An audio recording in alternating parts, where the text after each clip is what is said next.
خواتین و حضرات، السلام علیکم۔ میری تمام والدین سے دردمندانہ اپیل ہے بطور استاد کہ آپ اپنے بچوں کو حالات کے رحم و کرم پہ مت چھوڑیں۔ آپ کے بچے آپ کی ذمہ داری ہے۔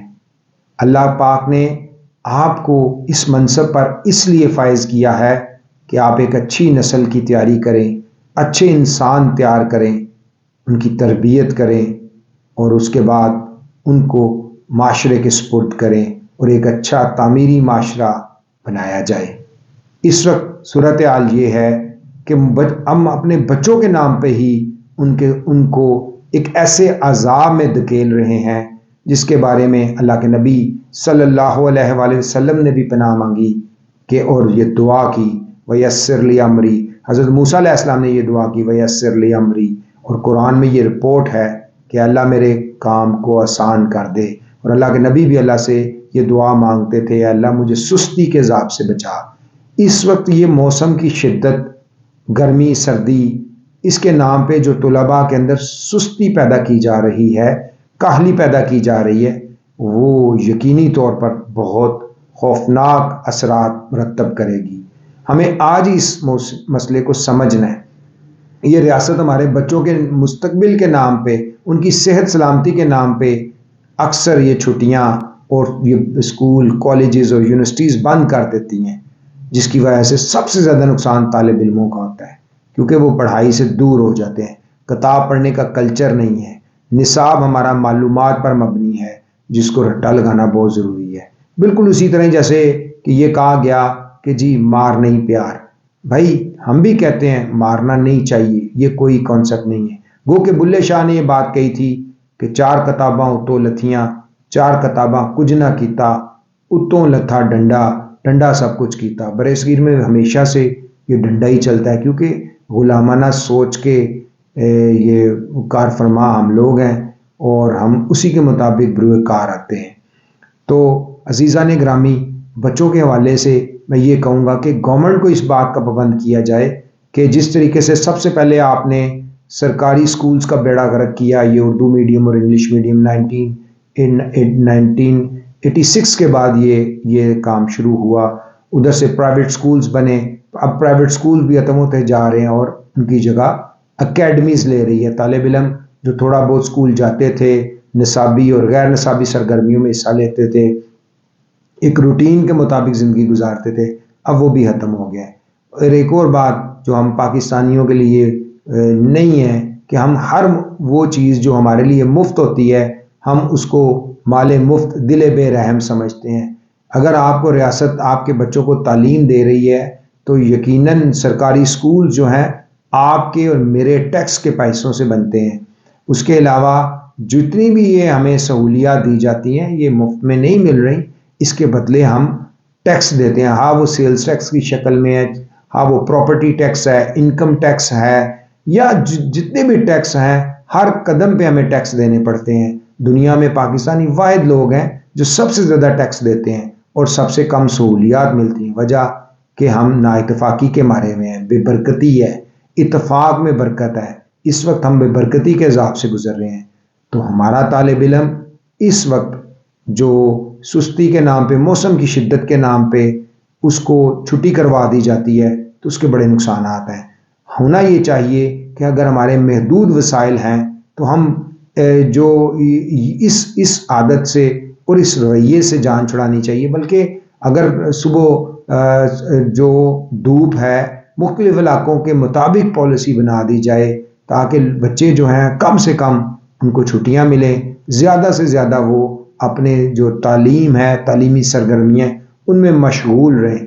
چھٹی میں تو بچے آوارہ گردی کرتے ہیں اور یا موبائلز کے اوپر یہ جو آج کل ٹک ٹاک ہے یا دوسرے سوشل میڈیا کے اوپر زیادہ وقت گزارتے ہیں، یا بدماشی والے گانے سن کے اس طرح کی حرکتیں کرتے ہیں۔ اور آج کل جن بچوں کے پاس وسائل ہیں وہ موٹر سائیکل پہ ویلنگ کرتے ہیں، اور آئے دن ہمیں خبریں بھی ایسی سن رہے ہیں کہ تیز رفتاری کے باعث فلاں طالب علم جاں بحق ہو گیا۔ اللہ تعالیٰ تمام والدین کے بچوں کو اپنی حفظ ایمان میں رکھے، ان کو عافیت اور برکت دے۔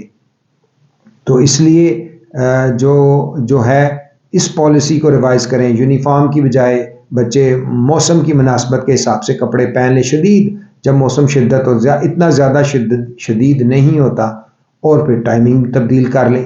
اگر صبح 8 بجے سکول لگنا ہے تو اس کو 10 بجے کر لیں، 10:30 کر لیں، 11 بجے کر لیں، اور 3 بجے تک سکول ہو جائے، 3-4 گھنٹے۔ لیکن یہ کوئی طریقہ کار نہیں ہے کہ آپ ان کو، اگر سموگ ہے تو یہ سمجھا جاتا ہے کہ سکولز کی وجہ سے سموگ ہے، کالج کی وجہ سے سموگ ہے، یا یونیورسٹی کی وجہ سے سموگ ہے۔ اور جو اسی طرح گرمی میں اگر حبس آ گئی ہے تو اس کا بھی حل کیا جا سکتا ہے، اور اس حل کو کرنا چاہیے۔ تو والدین اس بات پہ نگاہ رکھیں اور اس کے متعلق آواز اٹھائیں، اور ہمیں آواز اٹھانی ہے، ہمیں مل جل کر اٹھانی ہے۔ اگر ہم اپنے لیے کوشش نہیں کریں گے تو یقیناً ہم خرچ ہو جائیں گے، ہمارے لیے مسائل پیدا ہو جائیں گے، اور یہ سب ہم نے بھگتنا ہے۔ ہم نہیں بھگتیں گے تو ہماری آنے والی نسلیں بھگتیں گی۔ ہمارے سے پچھلی نسلیں خرچ ہو گئیں، ہم خرچ ہو رہے ہیں، تو پھر ہمارے جو بچے ہیں ان کے لیے بے شمار اس لیے مسائل ہیں کہ 21ویں صدی میں دنیا نے بہت ترقی کر لی۔ اس وقت دنیا میں جو سب سے خوفناک بات یہی چل رہی ہے کہ انسان اپنے مقام کو کھو بیٹھا ہے، اس نے برائی کے ساتھ سمجھوتا کر لیا ہے۔ اس وقت برائی پریویل کر رہی ہے، پھیل رہی ہے، اور کہ کوئی اس کو برا نہیں سمجھتا۔ تو ایک دفعہ پھر میں یہ کہنا چاہوں گا کہ ہم اپنے بچوں کو کبھی بھی حالات کے رحم و کرم پر نہیں چھوڑیں گے۔ یہ بچے ہماری ذمہ داری ہیں، ہم ان کے روشن مستقبل کے لیے، ان کی تعلیم و تربیت کے لیے کوشاں ہیں، کیونکہ ایک شفیق ماں اور ایک شفیق استاد ہی بچے کی تربیت اور مسلسل تربیت کے لیے کوشاں رہتے ہیں، اور استاد کی بہت بڑے فرائض منصبی ہیں۔ تو یہ بطور استاد جو ذمہ داری ہے کہ ہم اس کا بھرپور حصہ بنیں، کیونکہ ہم نے اس منصب کو بائی چانس نہیں، بائی چوائس اپنایا ہے۔ میں جو ہے بائی چوائس اپنے آپ کو استاد کے منصب پہ فائز کرتا ہوں، تو پھر مجھے وہ ساری ذمہ داریاں ادا کرنی ہیں، مجھے اپنے کمفرٹ زون سے باہر آنا ہے۔ تو میں اپنا فرض ادا کرتا ہوں۔ آئیں ہم شانہ بشانہ کھڑے ہو کر اپنے بچوں کے روشن مستقبل کے لیے، یہ جو ہمارے بچوں کے نام پہ سکولز، کالجز اور یونیورسٹیز کو فوری طور پہ بند کرتے ہیں، اس سلسلے کو بند ہونا چاہیے، بلکہ حالات کے مطابق پالیسی کو ڈھالنا چاہیے اور اس کے مطابق کام کرنے دینا چاہیے۔ یہ نہیں کرنا چاہیے کہ جس طرح سرکاری سکولز کو برباد کر دیا، وہ اس کے بعد اب پرائیویٹ سکولز کو برباد کر کے اکیڈمی کلچر کے، ٹیوشن کلچر کو پروموٹ کیا گیا، جس کی وجہ سے صرف بچہ جو تھوڑا بہت سیکھتا تھا اس سے بھی وہ نکل گیا، اب وہ ایک فوٹو کاپی مشین ہے یا طوطا ہے۔ تو اللہ تعالی ہم سب کو عافیت اور برکت دے، ہمیں حق کے اوپر بات کرنے کی توفیق عطا فرمائے، اور ہم اپنے ملک کے لیے اور اپنی نسل کے لیے، ان کی بہتری کے لیے کوشش اور جد و جہد جاری رکھیں۔ آپ سب احباب کا بہت شکریہ، اس بات کو سمجھیں اور آگے بھی اس بات کو بتائیں، تاکہ دیے سے دیا جلے اور ہم اپنے بچوں کو اس سستی اور کاہلی کے عذاب سے بچائیں، ان کے کام کو آسان کرائیں اور ان کو علم دوست انسان بنائیں۔ بہت شکریہ، السلام علیکم۔